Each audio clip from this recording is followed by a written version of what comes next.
Rev up your engines!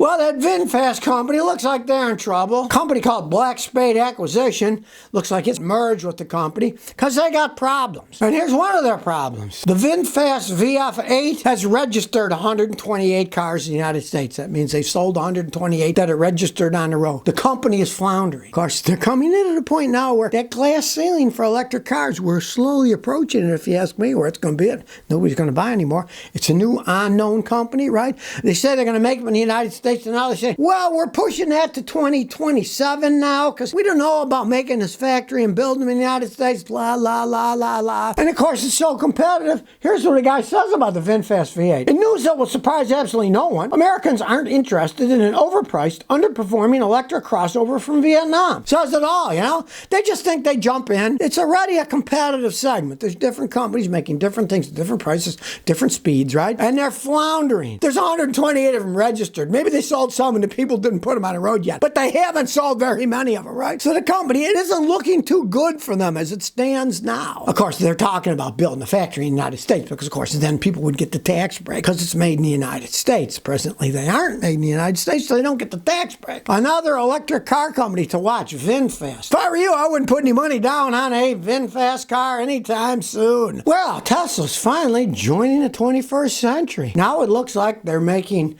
Tesla superchargers with credit card readers so other people can use their charging systems now. It was set up before that only the Tesla people can use them. You buy a car, sometimes it's free, sometimes you got to pay extra if you have a Tesla, but you couldn't use other people's systems to pay for it. And of course, what it's following up is the law. Because now in many states, there's a law. You have to have a payment system there that will take people's credit cards or whatever payment system you want. If you're using your phone, boom, stick it up, can read it, go back and forth, but it can't just be a Tesla thing. As you can see in the picture here, you'll see there's a credit card reader on the one there. It's a big deal because before that, you had to be one of them with the Teslas. That's all you could have. You couldn't charge the other cars. Of course, they set a deal with Ford and stuff that, yeah, they're going to use the same charger and they're going to be able to let the Fords charge on the Teslas. You know what they're doing if you ask me?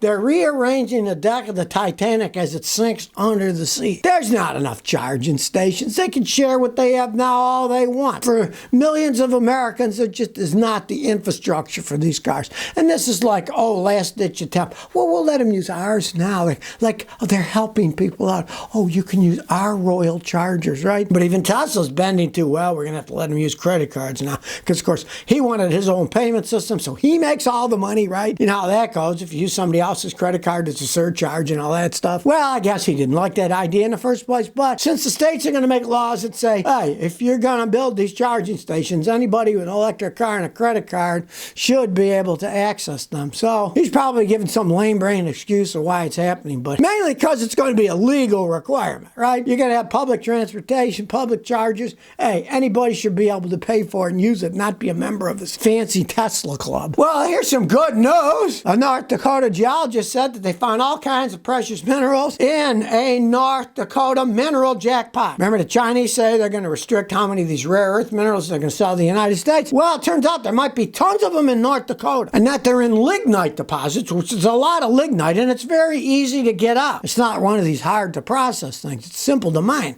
Right? If this case is true and there's really a bunch of it there, that's a big deal towards manufacturing electric batteries and stuff in the United States. The North Dakota Natural Resource Department says some of these samples are enriched to 40 times more than the average rare earth materials you find. Now, the global market for these rare materials is $4 trillion a year. So there's a lot of money to go around with this stuff. Maybe we won't have to depend on the Chinese controlling everything. There's a bunch of it here. It'll be a real boom for the United States if they have all these minerals here. I've seen so many fake claims in my time of people, uranium mines, gold mines, make your head spin. Who knows if they seeded it or not, whether it's real. And if you know anything about the mining industry, it takes decades to get things up and running. So don't think this is going to happen tomorrow. And you're going to get an electric battery made from the North Dakota lignite anytime soon. Well, solar panels, solar schmanels. There are thousands of people in the United States now that have solar panels that don't work, and the companies that they bought them for, guess what? Went bankrupt. As an example, there was this couple in Austin, Texas. They had their solar panels put on. They're paying on them, right? And then the Austin city comes in. They have to look at all this stuff. See, is that set up right? They said, your system isn't set up right. So they went to the company they bought it from. Power Home Solar said, well, it's not us. It's the guys we bought the equipment from, which is Generac, a big company, right? Well, in the meantime, while they're squabbling back and forth, and these people don't have any electricity coming from the solar panels they put on the roof, Generac didn't go out of business. It's a big company, right? But the company they bought it from went bankrupt. And now they're left with something that doesn't work, that isn't hooked up, and don't know what to do. That's one case in Austin, Texas. There are thousands nationwide. Solar panel companies are fly-by-night. A lot of them get government subsidies. And let me tell you something.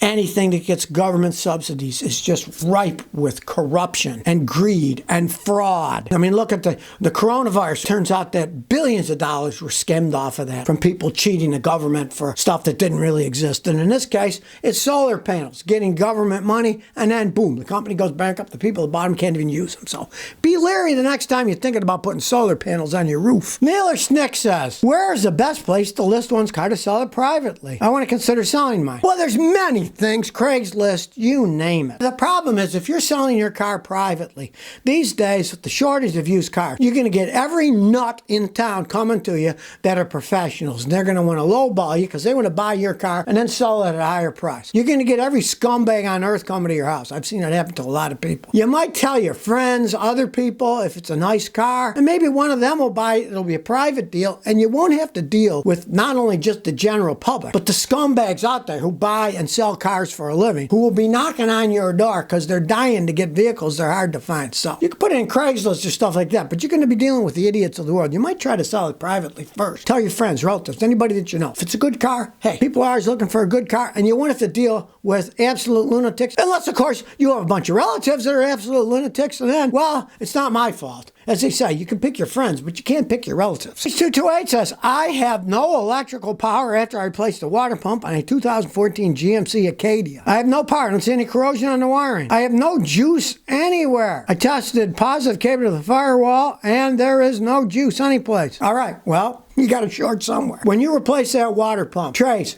piece by piece, what you replaced, what you changed, what you did. You made a mistake somewhere. Maybe you got lucky and you blew a fuse somewhere. There's fuse boxes everywhere. Find where all your fuse boxes. Get a test light, turn the key on, and check them all to see if you got a blown fuse. Pray you got a blown fuse. You could have bent a wire. Look at your water pump. Maybe when you put the water pump on, it pinched the wire. Look all around there first. That's where you worked. That's the only thing that would make sense. You pinched a wire sensor, something got broken. So look really closely with the big flashlight. Maybe you're going to have to take the water pump off because it might have crushed the wire. I've seen guys do that in the past. And then you got to start all over, and you want to pray it didn't feed back through and short out your main computer, because that's going to cost you a fortune. That's why I tell people, you're working on a car, take the negative battery terminal off your battery, leave it off. Then you have no power to the system that's going to destroy anything. Casey Rock 123 says, my brake light is stuck on. I got an '09 Camry. The third brake light is stuck on, and two of the rear lights don't even work. It only happens when the headlights are on. I've already put an OEM brake light switch, didn't help. I tested for power and ground at both sockets, and both are present. All right, well, it works, but you turn on your headlights, then it just stays on. All right, you have a short somewhere from power going to the third brake light when you turn the headlights on. So somehow the wiring to your parking lights in the back have shorted out the power on your third brake light. They're giving it power when they're not supposed to, right? So you're going to have to get in there and check. Could be a wire's frayed. Sometimes you get a bad ground wire and it does weird crap like that. Go to your third brake light and check the power wire. You got to take it apart and look at it. And check the ground wire. Either one could have a problem where it's shorting out. And also, look in both the third brake light and especially your parking lights. Get inside. If there's water and corrosion, that'll short all kinds of stuff. I've often seen water and corrosion, and that car's what? 15 years old. You could have water corrosion, and that's going to destroy the wiring and make it do that. Well, now the Saudis have a real problem. You know, they've been desalinating water for a long time. They're out in the desert, but they're in the Gulf, so they can get water. It's just salt water is all they can get, so they desalinate. Well, it's a very polluting process. Of course, they use oil because they got lots of oil. And now the Saudis are pretending they're green, and our desalination plants aren't green. We use all this oil to desalinate them. Well, all of this is coming about because they have their little fantasy that now the Saudis say they're going to become carbon neutral by 2060. It's a long time from now, right? They want to have net zero emissions. Well, they can't do it if they're using all this oil to get the salt out of salt water so they can drink and use the salt water for all kinds of processes, right? So they're using solar panels now at some new plant they have. Josla, it's the first plant that they ever made that used solar power to desalinate water. As the Saudis themselves say, there are limits on how green desalination can be. Yeah, there's limits, all right.